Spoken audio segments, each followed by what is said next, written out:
In this tutorial, we are going to demo how to display lines on a map. First, what is a line in supply chain modeling? A line is composed of 2 points that have a particular relationship between them. It can be used to represent a shipment, a customer purchase order, or a market region coverage for a warehouse or fulfillment center. Let's take a look at this small sample dataset for illustration. Here are the key data columns of the shipments. The ID column to uniquely identify the shipment data record, and may be linked to a customer purchase order. The From ID column to identify the origin point where the shipment is to be picked up or loaded onto a truck. The From ID value must match a value in the Relational Points table's ID column. The To ID column to identify the destination point where the shipment is to be delivered to or dropped off. The To ID value must match a value in the Relational Points table's ID column. The Relational Points table contains the points ID, X, longitude, and Y, latitude, data columns. The shipments are to be picked up at the Fulfillment Center, FC001, in Atlanta, and delivered to customers in Columbus, Birmingham, Athens, and Augusta. Here's how the points and lines are displayed on the map. There are 4 lines here, and each line represents a shipment. Shipment number 1. Shipment number 2. Shipment number 3. And shipment number 4. Now, let's switch to SCM, and load the sample data into SCM. Open table. Sample points file. Let's zoom in the region. Now, this point table should look familiar to you, because it basically has the same data columns as we worked on in the previous tutorial. The first record represents the fulfillment center located in Atlanta. The second record represents a customer located in Columbus. The third record represents a customer located in Birmingham. And so on. So, these are the points as the basis to define the lines that we are going to look at. Now, let's load in the sample shipments data file. Here is the shipment data table. The ID column, the From ID column, the To ID column, and the weight column, which contains the value for the shipment's weight. So the table looks exactly the same as the text CSV data file we looked at. But wait. How do we display the shipment lines on the map? Well, to display a line, SCM must know the map coordinates for the line's origin point, which is the From ID, and destination point, which is the To ID. A moment ago, we pointed it out that the lines From ID and To ID columns should have a corresponding relational point table with the ID column. So, all we need to do is specify the relationship between the shipments From ID column and the relational point table's ID column. Let's do it. Mouse double-clicking on the column header bring up the action panel. Select option 4 here to set the column relationship. For the From ID column, select the relational points table here and the relational ID column. The same for the To ID column.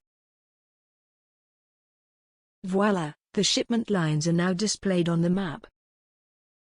Now, we can visually explore the shipments by mouse clicking on the map. Notice, mouse clicking on a shipment line highlights the corresponding record in the table. And, clicking on the record row of the table gets the corresponding shipment line highlighted on the map, as well.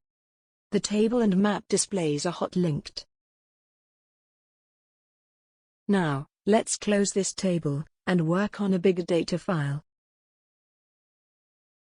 Here, we have a big shipments data file, called My Shipments. It's got several thousand records. The data columns are basically the same. Let's load it into SCM. My shipments. Open. The shipment lines are not displayed on the map because the relationships for the columns, from ID and to ID, are not yet specified. So, we need to do the same steps to set the relationships for the columns. Mouse double-clicking on the column header brings up the Action Options panel. Select option 4 to set up the relations. My points with X and Y. Do the same for from ID. Oops, we need to zoom out.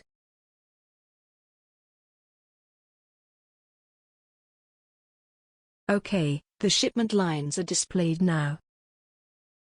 Let's take a look at the columns. And, the column relational information is shown here. Like before, we can bring up the Table Attributes panel to play with the graphical display attributes. Let's make the lines a little bit thicker. The color, purple. And, draw an arrow at the end of a line. Oh, the lines are too thick. Let's make them thinner, like this.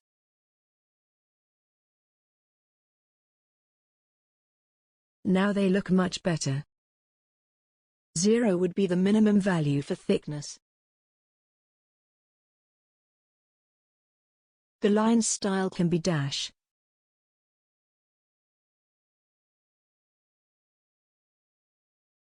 Normally, I just use the solid style. But, as you can see, the lines are cluttered and mostly covering each other, and it is hard to tell them apart.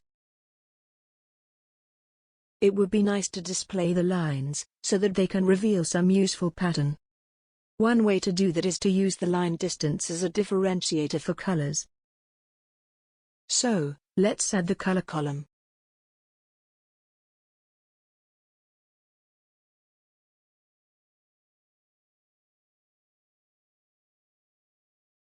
Let's first set all the lines color, burgundy.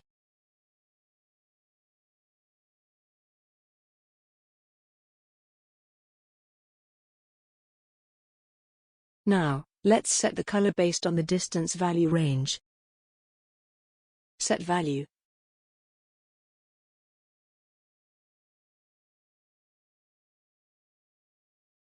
Red. If the distance is greater than 50 miles.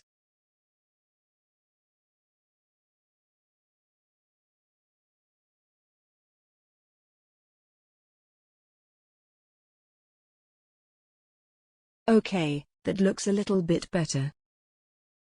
So, let's continue. Set value. Green. If the distance is greater than 150 miles.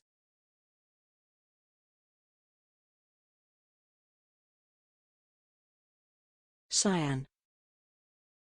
If the distance is greater than 300 miles.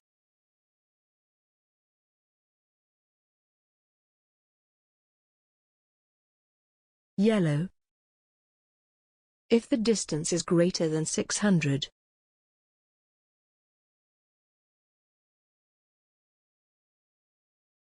Gray. If the distance is greater than 1000.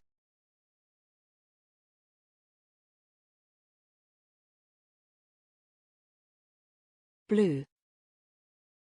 If the distance is greater than 1400 miles.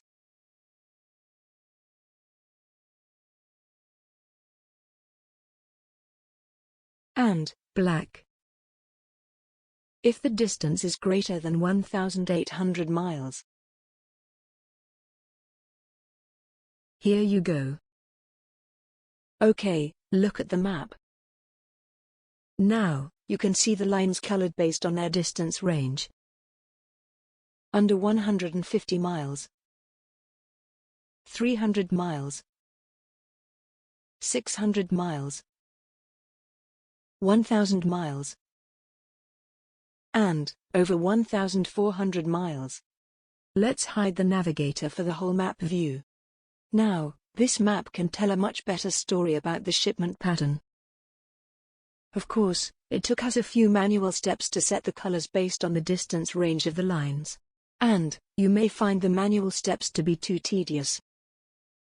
Well, here's the good news. All the manual steps were not necessary. The reason I took the time to walk you through the manual steps is just to show you the logic for coloring the lines based on distance range. But, actually, there is a custom menu item just for that purpose. To show that the custom menu item can do the same work as we manually did a moment ago, let's first clear the color column to start clean. Delete the color column. Look at the custom menu item here, set lines color by distance. Click to run. Voila! It's done. Just as easy as that. Again, the table and the map displays are hot linked. Clicking at a line on the map highlights the corresponding record in the navigator table. And, clicking on the table record gets the line highlighted on the map as well. Now, if we want to keep all the work we have done for the data table, we need to save it.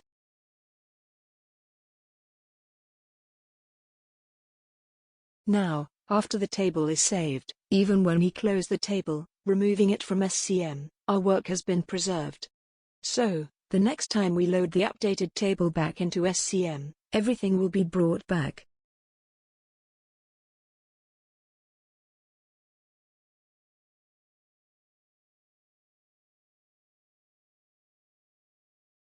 Double-check on the saved data file. You see the added column, color, here. Now, suppose you only have a shipment data file, but you don't have the relational point table for it. So, for the lines from ID and 2ID columns, they would not have a point file to refer to. In which case, the shipment lines would certainly not get displayed on the map. Well, you got a few options. 1. Based on the shipment data, you can manually prepare a new point table, containing the 3 required columns, ID, X, and Y. Or, you can borrow an existing points file with the ID column, containing all the data elements for the shipments from ID and 2ID columns. Either way, you need to load the points table into SCM, and set the relations for the shipments from ID and 2ID columns. But, here's a much easier way. Look here, this project menu item will automate all the workflows for you. Let's use a new shipment data file to do a test run with it. Check out this new shipment data file. It's actually quite large. It's got over 160,000 data records. And, it's got many columns too. Look here, the origin zip code and the destination zip code. We are going to use them to create the point table's ID column, and do the geocoding based on the zip code. Now let's use the project menu item to import the shipment file and process it. Click to run. Select My New Shipments file. Here's the interface to choose a name for the new relational point table. And select which of the original data columns to use for the From ID and 2ID columns. Remember, these two are the required columns for a line table. Okay, let's just use the suggested name for the relational point table. Of course, we can change it to a different name if we want to. Select Origin Zip for the From ID column. The Dest Zip for the 2ID column. OK. Now the whole process is completed, and the shipment lines are displayed on the map. By the way, they are all color-coded, based on the distance of each shipment. Let's take a look at the data columns here. In addition to the original data columns, it created these new ones. The original data file did not have the ID column, but it may be needed later inside SCM. So, it created it. The From ID column and the To ID column are specifically required for a line table. It detected the presence of a column similar to weight, though not all capitalized letter, so it created the weight column, all caps, and copied the data into it. It also computed the shipment distance, and assigned a color to each shipment based on the distance value. Imagine how many manual steps we would have to take to accomplish all of these. Now that we have potentially thousands of points and lines simultaneously displayed on the map, we need an easy way to organize and control what to display and what not to display. Here's the menu item to control the visibility of all the tables. Let's turn on only this shipment table, and all others off. Even with one shipment table, the map display can still be messy because it's got over 160,000 shipment lines. So, we can use a filter, based on certain criteria, to determine which shipment records are to be displayed. Like, only those shipments originating from a particular state, or transported by a particular carrier, or a particular shipping mode, etc. So, how do we do this? Again, double-click on the column header brings up the action panel. And option number 7 is to generate a keyword list, using the data elements in this column. Run it. Now, we have the keyword list for the origin state column.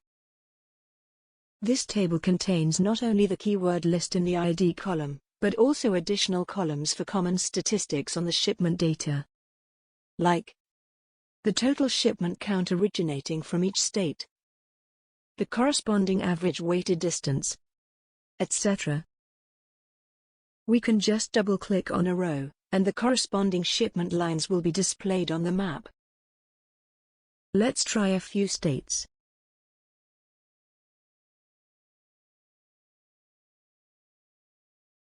See how easy it is, and how beautiful it is.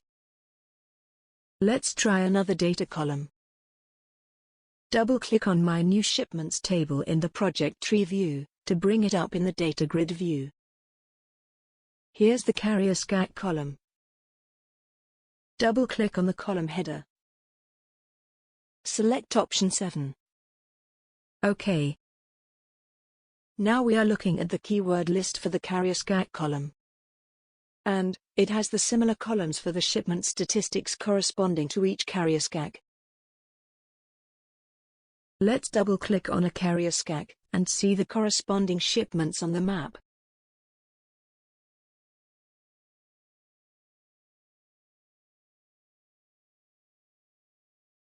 Let's try one more data column. Double-click on my new shipments table in the project tree view, to bring it up in the data grid view. Come to the mode column. Double-click on the column header. Select option 7. Now we are looking at the keyword list for the shipment transport mode. Again, it has the similar columns for the shipment statistics, corresponding to each transport mode. Let's double-click on a mode and see the corresponding shipments on the map.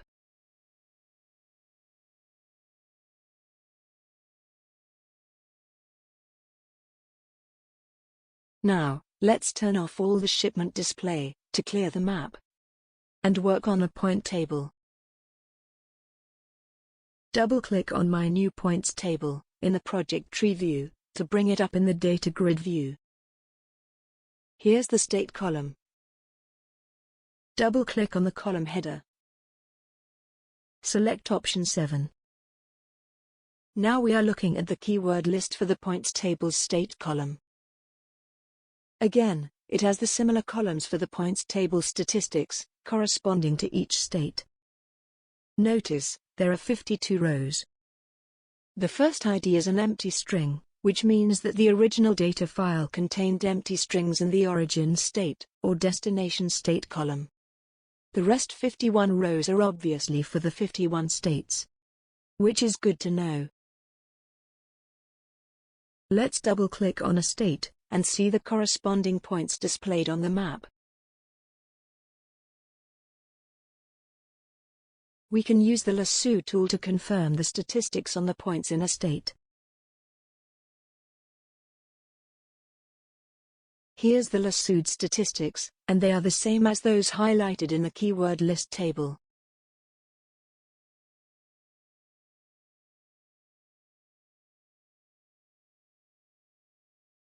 Here in the project tree view, we can see all the newly created keyword list tables. Anytime, we can just double-click on a table, to bring it up in the data grid view, and dynamically display the points, or lines, as we please.